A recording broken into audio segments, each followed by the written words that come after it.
Well, good morning, everyone. Always good to follow my partner in crime, Carol Masser, and always good to be with Bruce Flatt over at Brookfield.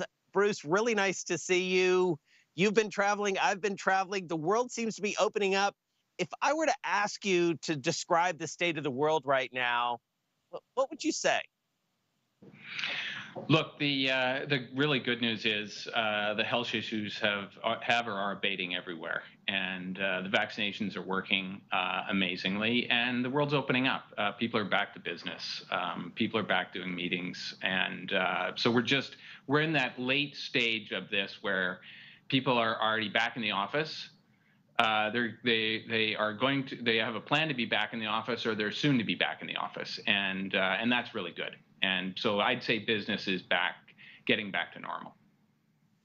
And so take me inside the real estate part. We're going to sort of break down the Brookfield empire, as it were, and look across the entire 600 billion or so in assets. But I got to start with real estate. It's what you're best known for. You're a massive landlord in cities like New York and London. I know you travel to those places and many more. What's changed about big cities and what's changed in the world of real estate over the past 18, 24, 36 months? And where do we go from here? There's been a lot of confusion, and it was natural because things got shut down and you couldn't use an office, so confusion reigned. But like everything, things generally go back to normal. These urban cities are urban cities because they're urban cities and people like to be in them.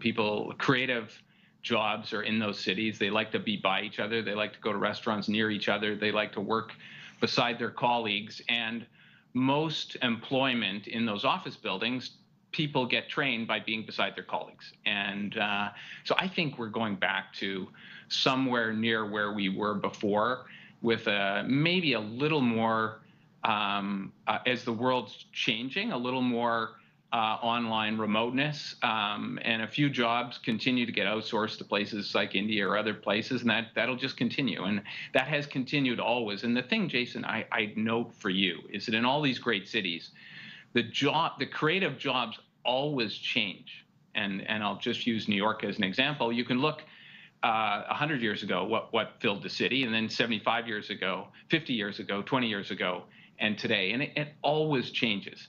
But it's those creative uses and the people that are needed to drive them that want to be in the cities. That's really interesting. And it's also interesting to look at the real estate market. And as you dig into the numbers, your numbers especially, it feels like there were a lot of trades going on earlier in the year, a lot of realizations, a lot of property changing hands. Tell me about that and what you saw from your perspective. Look, there was 3 or 4 months of 2020 when the world essentially shut down. Central banks pumped a lot of money into the system, as is well known today. And what came out of that is that there is significant money out in the markets today, both in the debt markets, equity markets, and in funds to be put into assets. So it's been a very good time for realizations, both in infrastructure, renewables, private equity, real estate, and we've been realizing on a lot of assets. I think we sold $13 billion of assets in the first quarter, 10 in the second quarter, and we'll continue this year. So it's not like we think that's the only thing to be doing, because we're buying a lot of things too, but it's a very good time to be liquefying assets. And remember, everyone had a pipeline of 6 or 9 months when they didn't do any realizations. So it's just that it's the wedge is opening up and people have been realizing assets.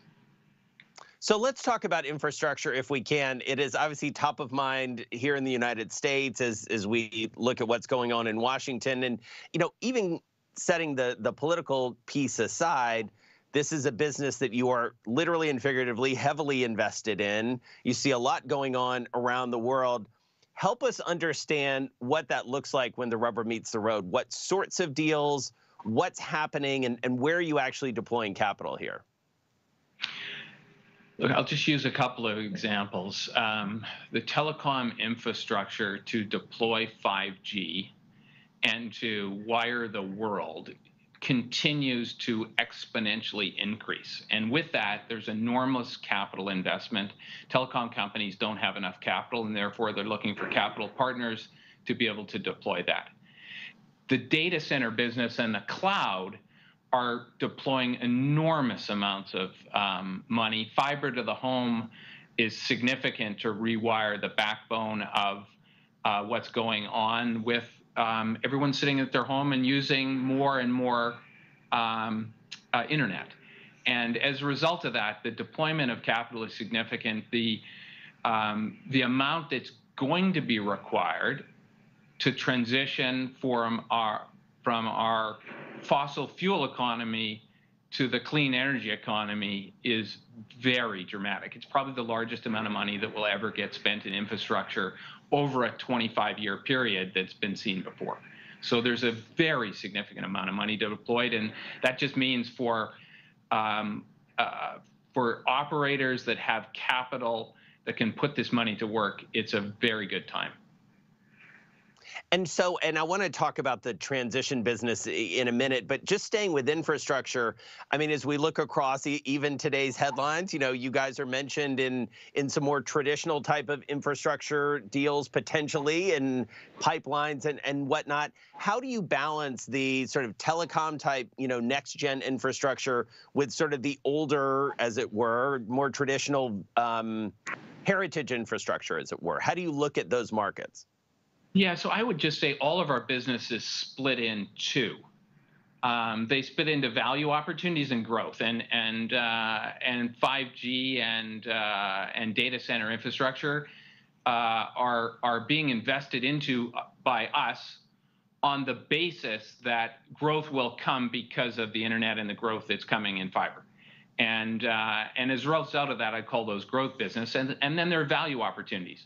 Pipelines, which may have a terminal value sometime, you need to earn a high cash return to be able, and you have to have a view that you're either going to transition them to the new economy or that you're going to shut them down, and that has to be taken into account in your underwriting. So we continue to participate in both. And remember, this transition is going to take many decades. So it's not like it's happening tomorrow morning. You just have to be knowledgeable and cognizant of what goes into all of those. It's safe to say that you guys were early to the sort of broadly defined infrastructure game. You know, you could, a few years ago, sort of count on one hand the number of players of scale there. That seems to have changed. There seems to be more competition. How does that alter, if it does, your strategy, or how does it change the landscape? Look, we just given our heritage, we got lucky to be in the infrastructure business a long time ago when very few were doing it. That allows us to have an excellent track record to be able to do things off of, both for counterparties that we're investing with and for clients that we're sourcing money from. But look, I think there are opportunities for all in infrastructure, because the amount of capital that's required, both by governments, because they need money to fund new infrastructure because they can't put more debt on their balance sheets anymore, or by just the sheer growth that's required in, as I mentioned, fiber data centers and all the other infrastructure that's required transition in the world. All of that capital is very significant. So I think there's lots of opportunities for many. And how would you describe the appetite on the part of your customers, the sovereigns, the pensions, and whatnot, for infrastructure specifically? So look, I'd say they 20 years ago they had 3% of their portfolio in alternatives. Almost none of it was in infrastructure. 10 years ago they had 15%. Today they're 30%. And infrastructure's increased as a percentage of that everywhere, and we're seeing dramatic movement of capital. And it really breaks into two buckets. The fixed income portfolios of pension plans, sovereign plans, institutional money, the fixed income portfolios are earning zero. Therefore, they need private credit or other alternatives which supplant formerly fixed income portions. And the equity portion which is an alternative to the equity portfolio but has less volatility. And so we continue to see very significant interest in putting money into the infrastructure sector. All right, so let's transition to transition then, because this has really blossomed into a massive part of your business.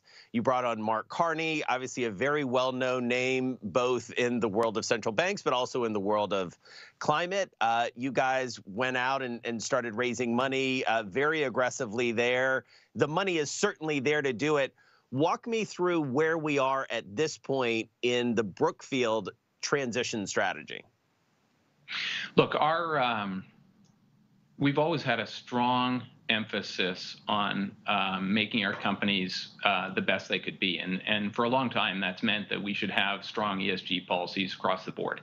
So all of our businesses are transitioning to net zero in the next number of years.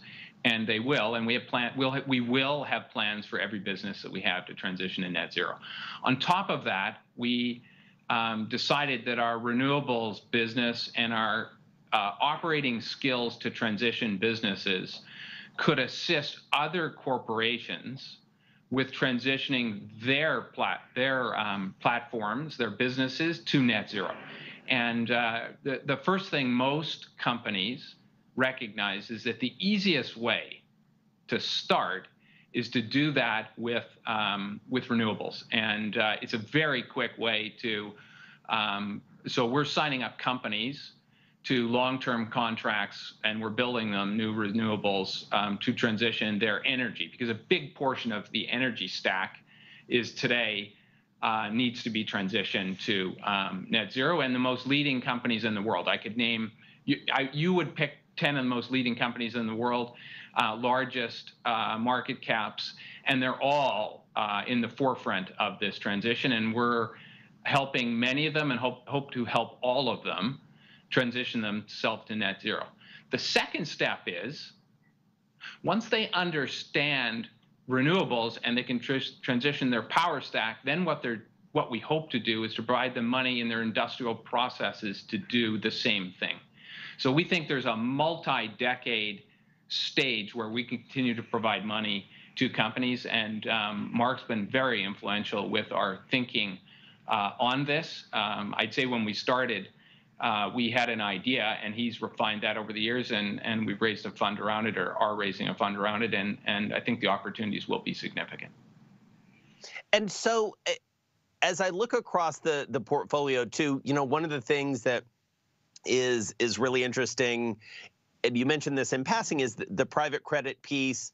We're almost exactly 3 years into your acquisition of Oaktree, which is obviously a big name in the sort of private capital, private credit space.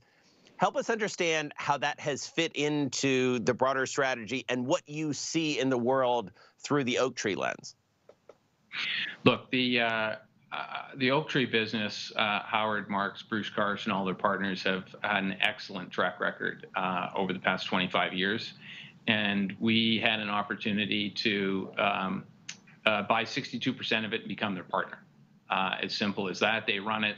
They did an excellent job beforehand, and we felt they could do an excellent job after that. All we've helped them with is some of the things around where we could operate businesses in conjunction with each other, and sometimes on the fundraising side. But they make all their investments themselves. What's happened since then is that interest rates continue to go down, and private credit is increasingly becoming, as I mentioned earlier, supplanting fixed income in portfolios. So this business on the credit side, performing credit side specifically, is going to continue to increase over the next 5, 10, 15 years, and this will be a big portion of the business to grow. You've also expanded fairly aggressively into the insurance and reinsurance business. Help me understand how that fits into the broader theme. Well, I'm glad you asked it after the last question, because essentially what insurance is that you need to, one, to underwrite liabilities, and two, you need to invest money into assets which can out earn the liabilities which you take on. Our view was that the insurance business was ideally suited to the skills we had in investing, except interest rates had the capacity to continue to go down for a number of years. In the last 18 months, our view changed, that interest rates can't go much lower, because we didn't believe that interest rates would be negative for any long duration, even if they went there. And at very low interest rates, the liability risk was gone. Therefore, as long as we could out earn on the asset side, we had a chance to earn excess returns. And so we're providing capital through reinsurance and through insurance to the insurance market or to other insurers. And what we are doing is providing our credit products to that, and it fits into two categories. We generate the largest amount of infrastructure and real estate credit in the world out of our portfolios, and therefore we have a very large group of assets to pick from, which others just don't have access to. And secondly, the Oaktree franchise is going to be very helpful to deploy that capital and out earn the returns that we need to. So we think it's an ideal time to have gotten into reinsurance. More importantly, we think it's going to be an excellent business for the next 5-10 years. So you think about real estate, private equity, infrastructure, transition, insurance, reinsurance, private credit. This doesn't sound very alternative at this point, Bruce. Like, is that sort of an outdated term for what you and your competitors like Blackstone and Apollo and others do? Yeah, look, they were alternatives 20 years ago because fixed income and equities were 95% of most institutional portfolios. Today, they're 30%. We think they'll be 60% of many portfolios within 10 years. And therefore, you're right, Jason, we should probably change the name. I don't know, if you have a good name for us, we should change it, because this is not alternative to portfolios. It is going to be the majority of most institutional portfolios 10 years from today. And those that can earn outsized returns for clients are going to collect the capital. All right, so just as we wrap up here, people are back to the office, you're expanding your business. I've known you for a long time. You are an optimistic guy, but what does worry you? Like, what worries you that could slow things down, or potential bumps, even as we just think about the next, few months and into 2022? Look, the good news is we're coming out of a very tough period of 18 months. And it wasn't a traditional recession because global central banks flooded the markets, and they did the right thing by doing that. But if they hadn't, we may have had a depression. But because of that, we're slowly come out of this. And it's not going to be perfect. Nobody should ever think. And I try to always remember every other period that was tough. And this one is no different than those, and probably even easier right now. But we're coming out of that, and so we should have pretty good times for a while. And yes, people are going to talk about inflation, and yes, people are going to talk about interest rates going up. But I think all of those things on balance, in particular for the business that we run, are small comparisons. So we should have a very good run for a number of years for alternative investment managers.